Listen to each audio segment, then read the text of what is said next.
Hello friends, welcome you all in Jarvis campus. आज यहाँ पे हम बात करने वाले रेंज ऑफ हियरिंग के बारे में, यानी कि हम कितना सुन सकते हैं। ऐसी कौन सी फ्रीक्वेंसी वाला साउंड होता है जिसको हम इजीली सुन पाते हैं।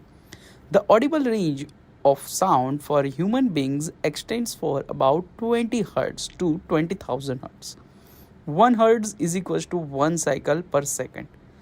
यानी कि यहाँ पे आप लोगों ने देखा था कि एक साइकिल कब यहाँ पे आती थी, तो कि जब भी कंप्रेशन होता था और रेरफेक्शन होता था तो उसको हम 1 साइकिल कहते थे, राइट। तो यहाँ पे 20 हर्ट्ज यानी कि 20 साइकिल्स ऐसी यहाँ पे पार्टिकल्स का होता है, या फिर 20,000 हर्ट्ज, राइट।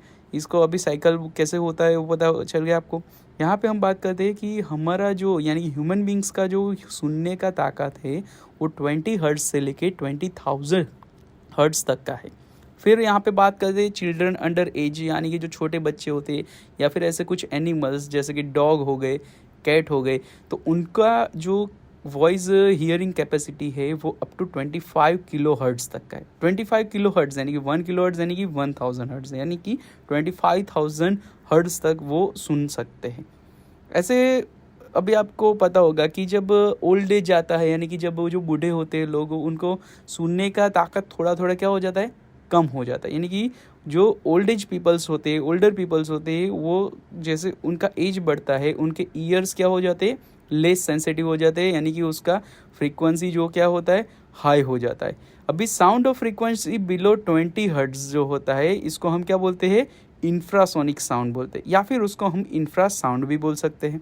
अभी ऐसे जो अभी साउंड होते हैं, यानी कि बहुत छोटे अभी हर्ट्ज यानी बहुत छोटी फ्रीक्वेंसी वाला जो साउंड होता है, जैसे कि ये कौन यूज़ करता है, तो कि आप लोगों ने कभी राइनोसोर्स देखा होगा, राइट। राइनोसोर्स देखा होगा ना, तो राइनोसोर्स जो है वो कम्युनिकेट करने के लिए ऐसे ही फ्रीक्वेंसी वाला साउंड यूज़ करते हैं।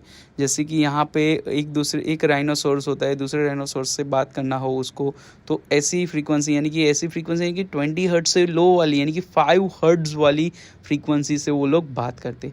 अभी समझो कि जो एलिफेंट्स हो गए, वेल्स हो गए, वो भी साउंड प्रोड्यूस करते हैं, वो भी कौन सी रेंज के होते हैं, इंफ्रा साउंड के होते हैं। अभी आप लोगों ने ऐसा सुना होगा कि कभी भी अर्थक्वेक आने वाला होता है, और अर्थक्वेक जब आता है, राइट, तो उससे पहले एनिमल्स को पता चल जाता है। ऐसा आपने सुना है, क्योंकि अर्थक्वेक की जो फ्रीक्वेंसी होती है वो भी इंफ्रा साउंड की रेंज की ही होती है। इस वजह से उनको पता चल जाता है एनिमल्स को कि यहाँ पे अर्थक्वेक आने वाला है, राइट। तो अभी यहाँ पे ये तो हमने सीख लिया इंफ्रासाउंड होता क्या है। अभी अल्ट्रासाउंड क्या होता है उसके बारे में बात करते हैं। तो कि frequencies higher than 20 kilo hertz can are called ultrasonic sound या फिर अल्ट्रासाउंड।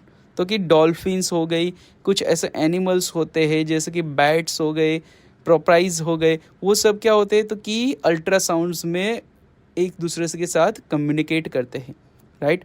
तो अभी आप लोगों ने ऐसा सुना होगा कि कभी जो भी ओल्ड एज पीपल होते हैं तो उनके पास वो हियरिंग एड्स होते हैं। हियरिंग एड्स क्या होते हैं पता है आपको, तो कि हियरिंग एड्स यानी कि आप लोगों ने देखा होगा कि ओल्डर पीपल जो होते हैं वो अपने कान में कुछ ऐसा लगा के रखते हैं, राइट, और उनसे उनको आवाज़ अच्छे से सुनाई देता है। ये क्यों लगाना पड़ता है, तो कि उनकी जो फ्रीक्वेंसी रहती है, आवाज़ सुनने की फ्रीक्वेंसी, यानी कि उनकी सेंसिटिविटी जो ईयर की रहती है वो कम हो जाती है।